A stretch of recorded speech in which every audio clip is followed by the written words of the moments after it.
New Energy Gas Limited, an Australian power development company, is optimistic about making significant shale gas finds in Eastern Africa, where it started exploration activities. Now, the company is seeking to shale gas in Malawi, and it has also applied for permits in Tanzania.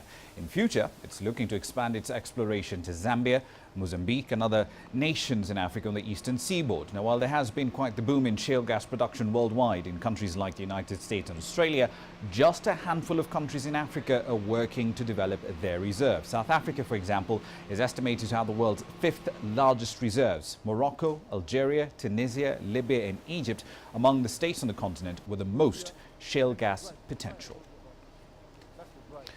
Elsewhere on the continent, South Africa has embarked on a pretty ambitious new tyre waste program, which is expected to give the country's small business sector quite the boost, creating thousands of jobs and cutting the country's carbon footprint. CCTV's Sumitra Naidu tells us how. At least 2 million waste tyres are produced every year in South Africa. It's estimated that there are up to 100 million tyres in stockpiles. This is creating a massive hazard to the environment. The new Recycling and Economic Development Initiative of South Africa, known as REDISA, is set to change this. It's the first such initiative in the world which combines legislation, an industry partnership and a socio-economic project. So we're bringing all the tyres back to centralized points, either to a depot or to a recycler. There at the depot we would pack them and then send them to a recycler. At the recyclers we turn them into a raw material again, and then we're ending up with making other products out of it. Rubber dust, which is the raw material extracted from the recycling of tyres, can then be used to create various products such as sports fields, rubber mats and shoes. It can also be used in the maintenance of roads. The cost of rehabilitating the environment is part of the manufacturing cost, and second of all is commodity prices are increasing. So you could say is that we are somewhere down the line it doesn't need to be subsidized anymore because these industries will eventually become self-sufficient. At least 10,000 jobs are expected to be created in the informal sector when REDISA's tyre waste management program is launched in the next few years. The initiative will also create a secondary industry from the recycling of tyres.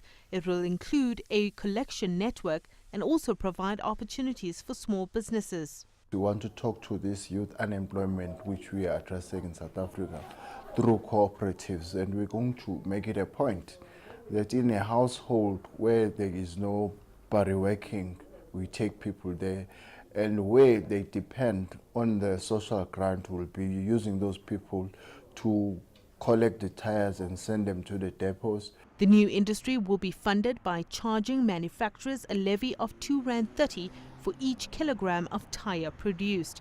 Up until now, there has been no effective way of getting rid of tyres without harming the environment. Many small township businesses burn tyres to extract the steel, despite the practice being illegal. This is then traded as scrap metal. We will have to change the mines, because the time they destroy the tyre now, they are not going to be destroying the tyre because they'll be getting money out of it. So it's going to change the attitude and the way of thinking, and that's also going to contribute into the green economy. It is hoped that if this project is successfully implemented, it will kickstart a string of other circular industries that can be created from recycling waste in South Africa. Not only will it create the thousands of jobs that are needed at this point, but it will also revolutionize the way waste is managed in this country.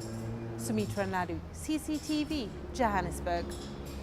Our quick run through the markets for you as we usually do. We start over in Nigeria with the all-share index. Quite a bit of green numbers so far today. The all-share index in Nigeria up by just under a third. The all-share index in South Africa, however, down by 1.8 percentage points. The 20-share index here in Nairobi in the green. Whether or not this trend is maintained is a completely different story altogether. And the Egyptian market relatively flat in early trade. We'll see if this trend changes for you. Have an update at 1700 GMT.